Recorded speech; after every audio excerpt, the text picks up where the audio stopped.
ચાલો મિત્રો, બંધારણની 12 અનુસૂચિ 12 અનુસૂચિમાંથી 1 થી 6 અનુસૂચિ મેં લખી છે ભાગ 1 કરીને. બરાબર, 1 થી 6 અનુસૂચિ તમને હું 2 મિનિટમાં પળવારમાં મોઢે કડકડાટ બોલાવી દઈશ. ઊંઘમાંથી ઉઠીને પણ બોલશો ને તો પણ આવડશે. ચાલો શરૂઆત કરીએ. પહેલી અનુસૂચિ, સંઘનું નામ અને તેનું કાર્યક્ષેત્ર. પહેલા હંમેશા મિત્રો યાદ રાખજો, આપણો ભારત દેશથી શરૂઆત થાય એટલે સંઘનું નામ અને તેનું કાર્યક્ષેત્ર. બીજા નંબરમાં શું આવે? વેતન.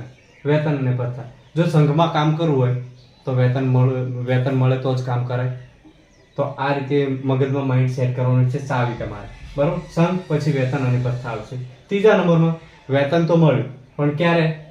કામની શરૂઆત ક્યારે કરી શકીએ આપણે? શપથ લેવડાવે, પ્રતિજ્ઞા લેવડાવે ત્યારે. એટલે શપથ અને પ્રતિજ્ઞાઓનો નમૂના.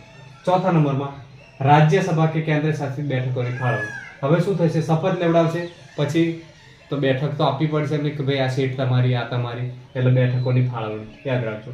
4 પૂરી થઈ ગઈ. 5માં બેઠકોની ફાળવણી પછી શું થયું કે વહીવટ કરવાનો. અનુસૂચિત જાતિ અને જનજાતિ વિસ્તારોમાં વહીવટ.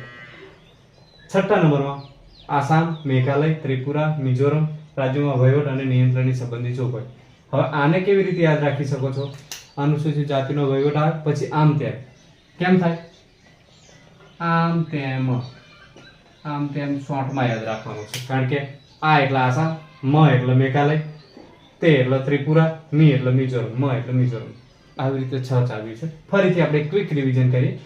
સંઘનું નામ, તેનું કાર્યક્ષેત્ર, પહેલી અનુસૂચિ. બીજામાં શું આવે? વેતન આવે. ત્રીજામાં શું આવે? શપથ લેવડાવે. અને ચોથામાં શું આવે? બેઠકો આવે. 5મામાં વહીવટ કરવાનો આવે અનુસૂચિત જાતિનો. 6ઠામાં આમ તેમ. છે ને મિત્રો સરળ? ચલો બીજો ભાગ જોઈએ.